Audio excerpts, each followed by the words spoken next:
글로벌 증시에서 주목하면 좋을 이슈와 함께 국내 증시에서의 시그널도 함께 올려보겠습니다. 기업공시연구소의 변영인 대표님과 함께합니다. 어서 오십시오. 네, 반갑습니다. 네, 반갑습니다. 네, 하루 쉬고 돌아온 뉴욕 증시입니다. 더 다채로운 이야기들이 있을 것 같은데요. 함께 첫 번째 이슈부터 화면으로 만나보겠습니다. 확인하시죠. 미국, 중국 반도체 장비 수입 금지 법안 발의. 네, 미국이 중국 반도체 장비의 수입 금지 법안을 발의를 했습니다. 이렇게 미국의 중국 때리기는 계속이 되고 있는데요. 이 철강제와 전기차에 이어서 이 반도체 장비에 대한 법안이라고 합니다. 자세한 내용 짚어주시겠어요? 예, 우리가 흔히 알고 있는 이 반도체 지원법, 칩스법이라고 합니다. 그래서 네.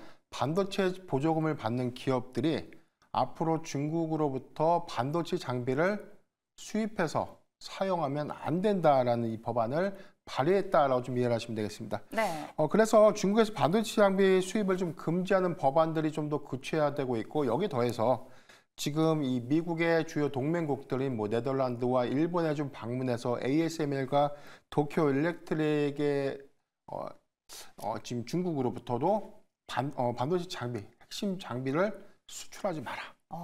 이런 부분에 관련된 압박 관련된 이슈가 다음 달에 방문을 통해서 아마 동맹국들의 어떤 의견을 좀 전달할 수 있다는 이슈들이 계속해서 좀 부각되고 있는 흐름들인데, 사실 이 부분이 지난달에도 조금 한번 가셔야 어떤 내용들이 좀 있었지만 네. 시장에서 크게 조금 인식되지 못했던 경향들이 좀 있어요. 이 부분이 조금 더 빠르게 좀 구체화가 됐다라고 좀 이해를 하시면 좋을 것 같습니다.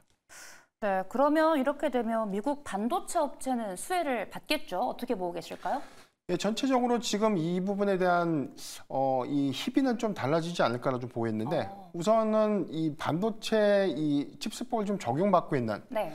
그런 기업들의 경우는 앞으로 이제 중국으로부터 장비를 좀 조달을 할 경우에 관련된 어떤 페널티 이슈가 좀 더 있기 때문에 그렇네요. 이런 관점에서는 한국의 반도체 장비주들의 수혜가 좀 예상될 수 있는 부분들이 있는데, 지금 ASML이라든가 도쿄 일렉트론 같은 경우, 우리나라도 마찬가지로 중국으로 향하는 반도체 장비가 여기에 관련된 수출에 관련된 이슈가 좀 더 제한된 어떤 이 규제 효과로 좀 더 압박이 좀 더 들어온다면, 네. 이 부분의 관점에서는 이게 사실 좀 좋은 일만 있을 수는 없다라고 좀 볼 수 있죠. 왜냐면 우리가 지금 고대역 반도체에 관련된 어떤 고객사 진입 효과가 미국에 좀 더 치중되는 모습들을 좀 보여주고 있지만, 네. 우리나라의 반도체 장비주들이 상당히 좀 중국에도 많은 비중의 판매를 지금 현재 하고 있는 상황이기 때문에 네. 아직 우리나라까지는 어떤 이 반도체 장비에 관련돼서 중국으로 수출하지 마라라고 강하게 좀 압박을 좀 들어온 것은 아니지만, ASML과 좀 일본의 사례 이후에 한국도 마찬가지로 관련한 이 무언의 좀 압박들이 좀 더 심화될 수 있는 가능성은 좀 더 높아질 수 있기 때문에 네. 이런 영향들은 계속해서 좀 주시해야 되는 포인트가 아닌가라고 좀 보고 있습니다. 그래도 최근에 엔비디아도 그렇고 대장주도 잘 가고 있지 않습니까? 최근 흐름은 어떻게 보고 계실까요? 예, 오늘도 주가 흐름들 보면 엔비디아가 지금 현재 3%대 좀 상승했던 지금 사상 최고가를 연일해서 좀 경신하고 있는 흐름들 좀 보여주고 있고, 아마존닷컴이라든가 메타도 오늘 보합권 내지에서 1%대 좀 상승을 하고 있는 데 비해서 전체적인 어떤 혼조 양상을 좀 보여주고 있지만, 지금 엔비디아와 마이크론도 오늘 상승세를 좀 보여주고 있다는 점, 이 부분은 네. 지금 견고한 AI 산업에 대한 확장성 및 성장성은 계속해서 좀 더 집중되고 있는 흐름들이 아닌가라고 좀 보고 있기 때문에, 네. 우리가 불과 엔비디아가 과거 우리가 좀 한 달 전까지만 하더라도 천비디아가 올 것인가, 천비디아를 좀 넘기가 굉장히 좀 힘들 것이다라는 어떤 전망들, 목표 주가는 그 이전에 계속해서 좀 더 크게 좀 부각이 됐는데, 네. 이미 상당히 그때 제시됐던 목표 주가들은 다 상향이 됐었죠. 네, 그렇죠. 그래서 지금 최근에는 엔비디아의 목표 주가가 $200까지 지금 제시된 상황들. 그렇기 때문에 이 부분이 과연 또 돌파가 좀 가능할까라는 부분들에 대한 의문들은 좀 많지만, 지금 시가총액 1위에 좀 더 등극을 했고 사상 최고가를 좀 경신하고 있는 흐름들. 네. 그리고 다음 주에 마이크론의 3분기 실적 발표가 좀 예고되고 있고, 본격적인 어닝 시즌에 좀 더 돌입하게 되면 엔비디아의 2분기 후실적 그리고 3분기의 가이던스도 계속해서 추정 상향될 수 있는 어떤 이슈들을 고려해 보면 거침없는 상승세가 조금 더 이어질 수 있는 가능성은 좀 크지 않을까라고 좀 보고 있습니다. 네, 저도 과연 하다가 결국 사지를 못했습니다. 네, 다음 이야기로 넘어가서 이제 미국 제재 이야기 하셨잖아요. 네. 엔비디아가 조정 이력이 있습니다. 이번에도 기업들에 대한 규제만 더 늘어나는 거 아닐까 싶은데 아까 말씀하신 것처럼 시장을 계속 위축시키진 않을까요? 일단 뭐 규제 관련된 노이즈 이슈는 뭐 계속해서 좀 나왔어요. 우리가 작년 우리가 3분기 엔비디아의 3분기 실적을 보면 계속해서 주가 좀 잘 상승했다가 갑자기 중국향 수출 규제 관련된 이슈들이 부각이 되면서 주가가 단기간 좀 급락을 좀 했습니다. 그래서 지금 그때 3분기 실적 발표에서도 중국향에 관련된 우려감들은 2023년도에는 전혀 영향이 없다. 다만 2024년도 기말에는 중국향 어떤 이 데이터 센터향 어떤 이 AI 칩에 관련된 수출 규제 영향은 있을 수 있지만 다른 국가들로부터 실적을 상쇄할 수 있다. 그리고 결론은 영향이 없다라고 딱 단정을 지었어요. 그리고 나서 그 4분기에 가이던스의 상향, 뭐 1분기 가이던스에 대한 전망치도 크게 좀 상향됐었고 3분기 당시에도 한 200억 달러의 가이던스를 올가에서는 굉장히 좀 더 저조하게 좀 예측을 했는데 이를 뭐 보란 듯이 상회하는 호실적을 좀 보여줬기 때문에 지금까지에 대한 실적 기조는 굉장히 엔비디아가 예상치를 상회하는 흐름들을 좀 보여주고 있다. 그래서 규제 이슈가 좀 더 부각된다고 하더라도 이 부분은 단기적 급등에 관련된 부분들이 계속해서 노이즈 이슈를 좀 더 작용하는 모습을 좀 보여주고는 있지만 지금 현재 상황들을 좀 고려해보고 전체적인 시장 점유율 상황들 좀 우리가 고려해봤을 때는 일시간의 어떤 기간 조정은 있을 수 있지만 거침없는 상승세는 당분간 좀 더 이어질 수 있다. 그래서 저는 이런 고민도 좀 해봤는데 목표 주가 200달러가 좀 과연 가능할 수 있는 부분인가라고 생각 좀 해봤지만 아마 2분기 실적에 관련된 여하에 따라서 저는 200달러도 이게 돌파가 좀 불가능한 수치는 아니다라고 좀 보고 있습니다. 네, 그렇다면요. 방금 2분기 실적 이야기해 주셨잖아요. 그럼 지금 매수해도 괜찮을까요? 어떻게 보세요? 항상 우리가 뭐 주식을 좀 살 때 항상 올라가는 주식에 사는 것들은 굉장히 좀 부담스럽죠. 그런데 우리가 국내 증시와 좀 더 대비해 보면 전력주, 그다음에 전선주들의 흐름들을 보면 계속해서 신고가를 좀 경신하고 나서 사실 이 구간이 조금 접근하기가 좀 굉장히 좀 부담스러운데 좀 기다렸다 사야지 했는데 기회를 주지 않았죠. 근데 마찬가지로 우리가 좀 반도체 섹터를 좀 보는 흐름들은 산업에 관련된 확장성, 그다음에 성장성들을 이미 우리가 실적 발표를 통해서 계속해서 확인을 좀 했습니다. 뭐 브로드컴이라든가 어도비의 실적 발표에서도 우리가 그 예측 전망치에 대한 상위 흐름들을 우리가 예측을 했기 때문에 전혀 이 부분에 대한 이견은 없는데 주식이라는 게 계속해서 상승 기조를 좀 갈 것인가. 그렇다면 우리가 미국 증시의 3대 주수가 모두 사상 최고가를 좀 경신하고 있고 지금 뭐 RSI 지표 역시도 과열권에 진입하고 있어요. 그러니까 소위 말하는 지금 미국 증시는 지속되는 과열 양상이기 때문에 사실은 좀 예측이 좀 불가능하다. 그러니까 소위 말하는 우리가 불장이라고 하는 표현들이 가장 적합하다라 좀 보이고 반대로 이제 우리 증시의 어떤 이 유입 효과라든가 어떤 수급에 관련된 어떤 반사 효과들은 굉장히 좀 미비하기 때문에 우리가 뭐 디커플링 관련된 이슈가 계속해서 뭐 제기가 좀 됐던 그런 좀 부분들 좀 있었고 이런 것들을 우리가 좀 논의를 하다 보면은 미국의 어떤 증시가 단기간 어떤 과열권에 좀 있기 때문에 기간 조정을 좀 받거나 일시적인 어떤 매크로 변수라든가 뭐 특히나 뭐 내일 미국 증시의 경우에는 지금 뭐 옵션 선물 만기. 자, 이 부분 관련 수급 변동을 좀 우리가 고려해 본다면 이런 기회에서 조정 시 매수가 가능하지 않을까라고 좀 보고 있는데 오늘도 뭐 굉장히 좀 강한 흐름들로 좀 이어지고 있는 흐름들이기 때문에 내일장에서는 그래도 일시적인 어떤 가격 조정은 한번 주시해 볼 필요가 있다라고 좀 말씀드리겠습니다. 네, 방금 기간 조정 이야기 하셨잖아요. 이 미국 빅테크가 조정받으면 뉴욕 증시 전반이 흔들릴까요? 어떻게 생각하고 계세요? 전체적인 어떤 시황에 관련된 이슈보다는 과열권이기 때문에 어떤 특정한 어떤 조정의 빌미가 단기간의 낙폭은 가져올 수 있지만 이거는 지속될 수는 없다라고 봐요. 왜냐하면 지금 하반기 금리 인하 시그널이 굉장히 좀 더 구체화가 되고 있죠. 그렇기 때문에 뭐 9월에 금리 인하 전망 가능성들이 좀 더 높아지고 있고 오늘 뭐 실업수당 청구권에서도 크게 좀 상회했던 부분은 고용 시장이 위축될 수 있는 흐름들을 좀 대비해 주는 것이기 때문에 저는 오늘 예상치를 상회했던 실업수당의 어떤 청구권세의 경우에는 뭐 굉장히 어떤 지표상 좀 긍정적이다라고 좀 보기 때문에 하반기 금리 인하의 현재 뭐 점도표는 1회로 좀 예측이 되고 있지만 추정적으로는 2회까지도 늘어날 수 있다는 점을 우리가 항상 기억을 해야 될 것 같아요. 그래서 만약에 9월에 금리 인하가 가시화가 된다면 12월에도 한 번 더 할 수 있다. 저는 그렇게 볼 수 있기 때문에 우리가 점도표를 한 해로 딱 단정 짓기는 굉장히 좀 무리하지 않나라고 좀 보고 있습니다.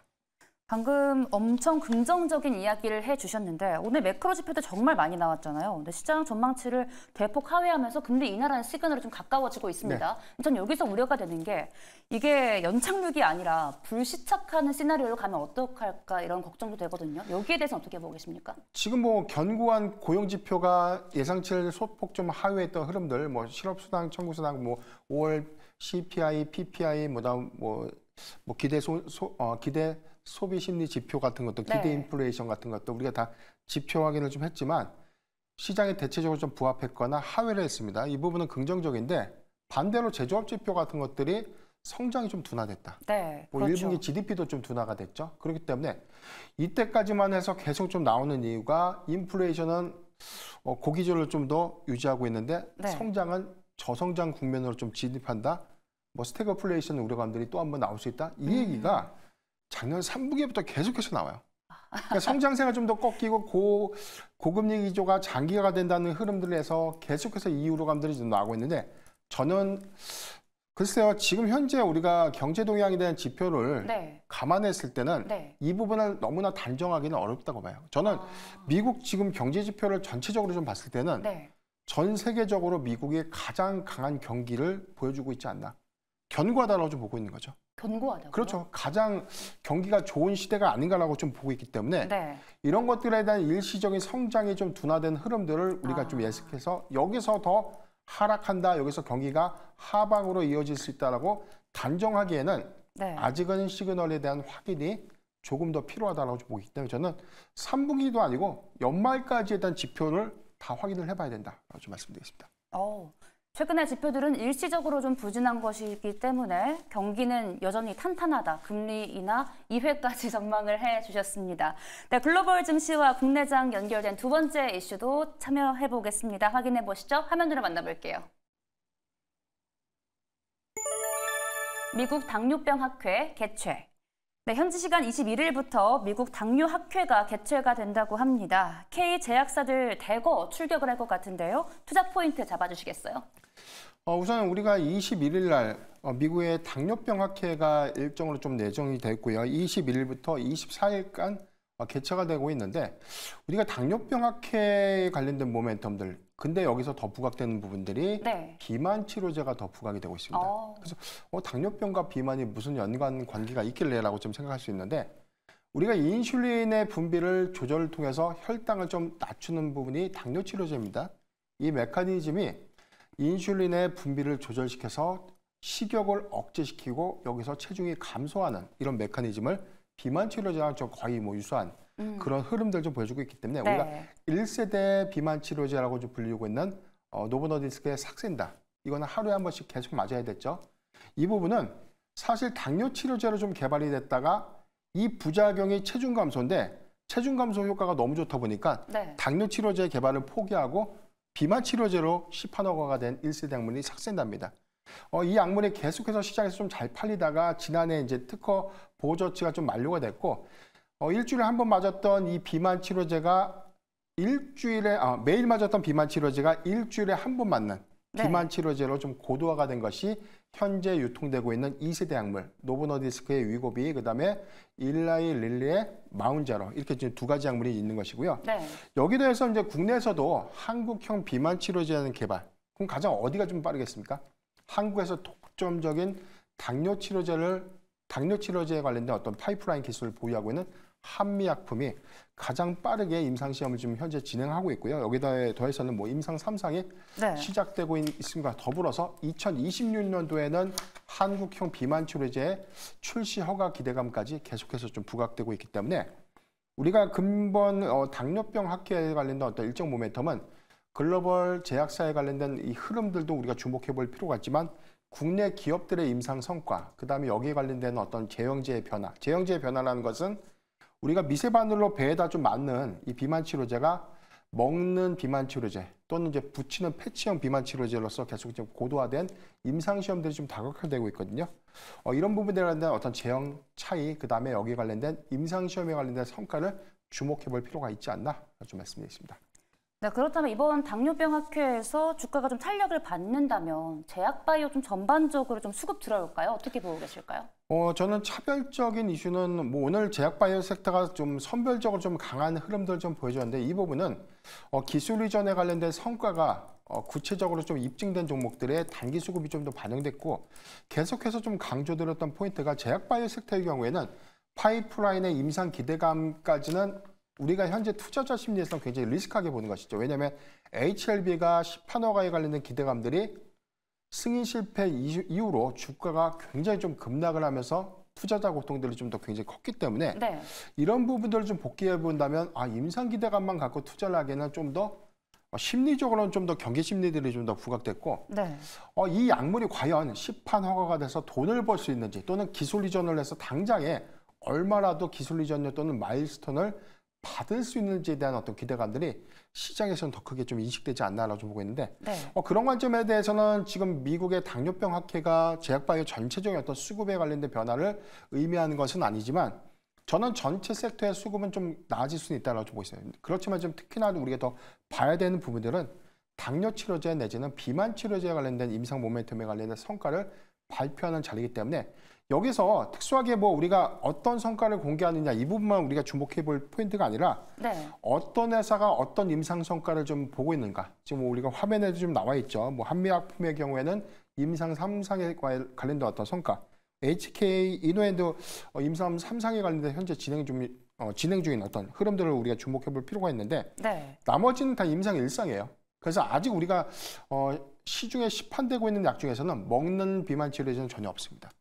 여기에 더해서도 우리가 붙이는 비만 치료제도 없는데 만약에 주사로 맞는 것보다 먹는 약이나 붙이는 약이라면 그게 더 사용법이 또 용이하기 때문에 판매량 관점에서 굉장히 더 긍정적일 수는 있죠. 그런데 아직 임상 1상이라는 어떤 차이점이 있기 때문에 해당 임상 성과에 대한 어떤 진행 여부를 한 번쯤 주시해 볼 필요가 있고 여기서 유의미한 성과를 냈던 기업들은 단기적인 어떤 수급 기대감을 반영할 수 있다는 차이를 우리가 확인해 볼 필요가 있다라고 좀 말씀드리겠습니다. 이 작년부터 이 뉴욕 증시에서 비만 치료제에 대한 시선이 상당히 긍정적이지 않았습니까? 그럼 이제 국내 증시에서도 좀 게임 체인저로서 긍정적인 시선 기대도 괜찮을까요? 어떻게 보세요? 미국과 국내의 경우에는 네. 엄연한 차이가 있어요. 지금 뭐 이 노보너디스크의 위고비, 네. 뭐 일라리의 마운자로 같은 경우는 지금 이미 시판되고 있는 비만 치료제인데 여기 우리나라는 이제 임상 3상을 아직도 우리가 거쳐야 되는 단계죠. 시판 허가까지는 뭐 빠르면 한 2년이 더 걸립니다. 이런 것들을 좀 우리가 복귀를 해봐야 되는데 네. 사실 미국은 이미 시판되는 약을 내놓음과 동시에 뭘 하고 있냐면 이 이외에 적응증을 확대하는 시험을 하고 있어요. 이게 뭐냐면 비만 치료제로 개발을 했는데 이게 비만 치료제로만 사용되는 것이 아니라 뭐 신부전이라든가 무호흡증 치료제, 그다음에 뭐 지방 간염 질환 같은 것들을 치료하는 그런 성과들을 지금 현재 임상 시험을 통해서 좀 하고 있기 때문에 네. 이게 비만 치료제인 줄 알았더니 다른 치료 효과도 좀 있었네. 이게 만병 치료제는 아닌데요. 네. 참 그런 어떤 추가적인 적응증을 확대시키는 어떤 실험들이 네. 지금 더 가시화가 되고 있기 때문에 기술적인 어떤 차이는 굉장히 좀 크다라고 좀 있습니다.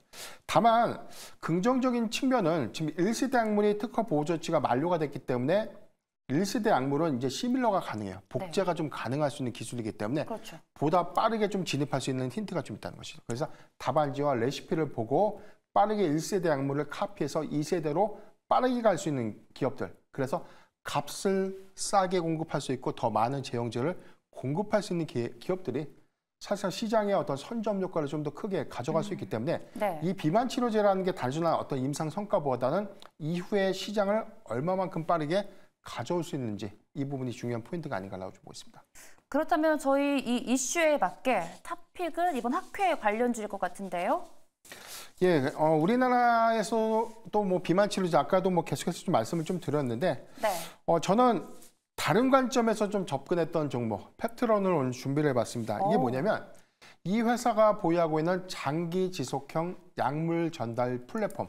말이 좀 어렵죠. 네. 그러니까 쉽게 말하면 우리가 주사제 일주일에 한 번 맞았는데 이걸 네. 일주일에 한 번 맞았다는 건 일주일밖에 그 효과가 없다는 것이죠.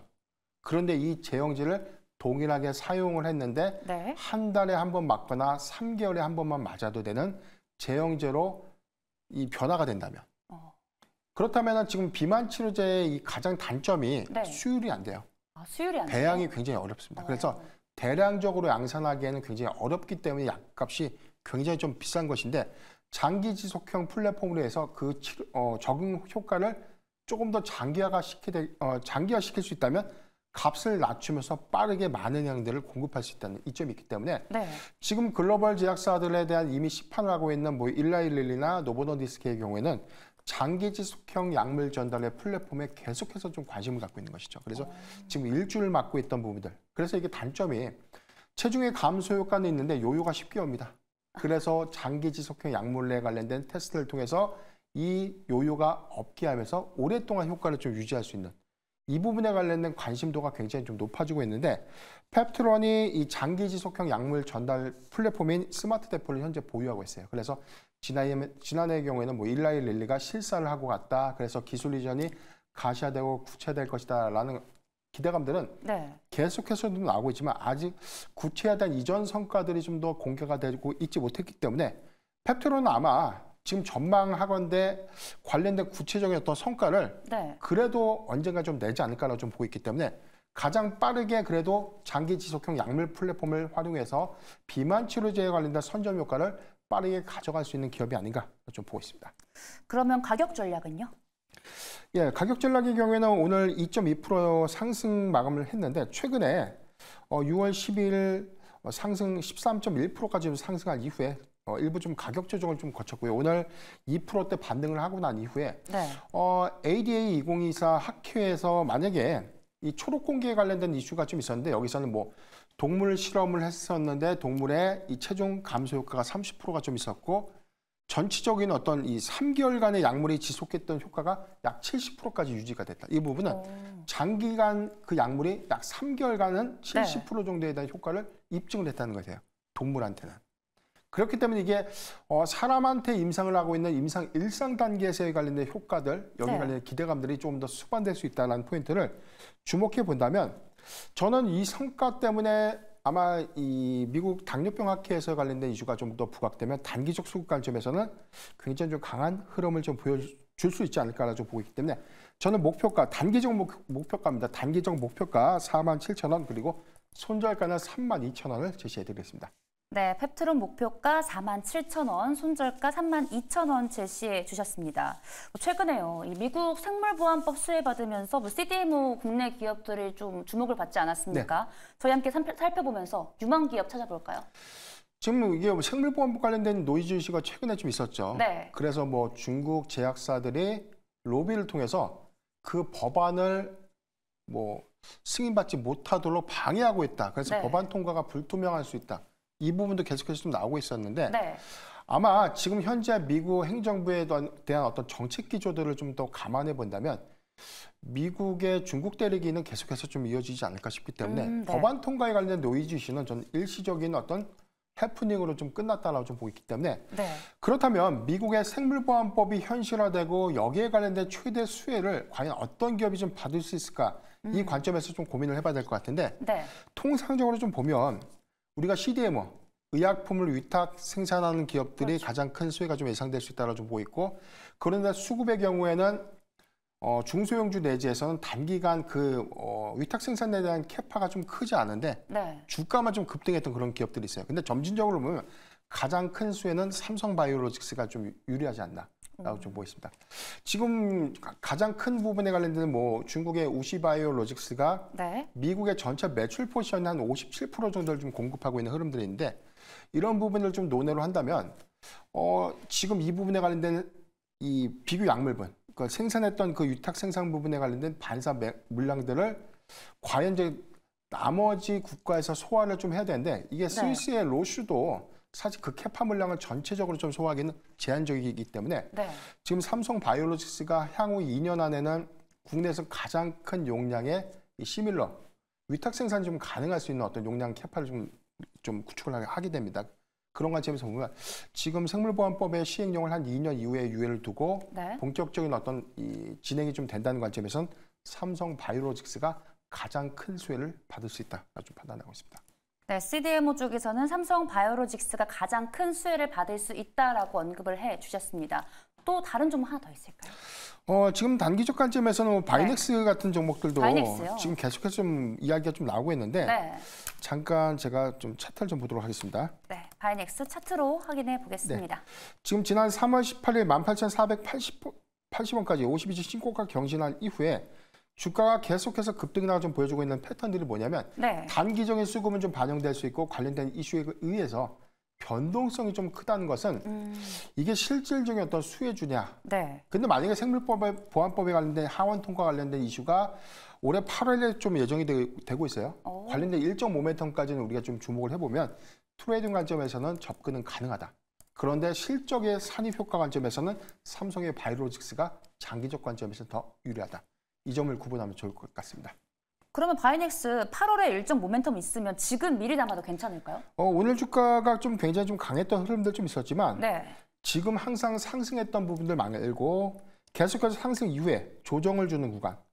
그러니까 조정을 주는 구간에 좀 매수를 해야 되는데 상승이 아닌 자 이렇게 조정을 주는 구간에 진입을 한다면 그러니까 저는 조정 시 매수 관점 유효하다. 이게 뭐 1%, 2% 조정이 아니라 네. 뭐 한 최소 7%에서 한 10% 정도. 10%. 그렇죠. 네. 그만큼 바이넥스가 현재 보여주고 있는 어떤 주가의 변동성들은 그 상승의 갭과 하락의 갭이 그만큼 크다. 이 점을 좀 기억하면 좋을 것 같습니다. 네, 이렇게 저희 바이넥스까지 만나봤고요. 오늘은 여기서 보내드리겠습니다. 지금까지 기업공시연구소의 변영인 대표님과 함께했습니다. 고맙습니다. 네, 오늘 뉴욕 증시부터 국내 증시 전반적인 이 투자 포인트 잡아봤습니다. 오늘의 함께한 투자 시그널 정리하고 현재 뉴욕 증시 흐름 짚어가겠습니다. 먼저 화면으로 만나보시죠.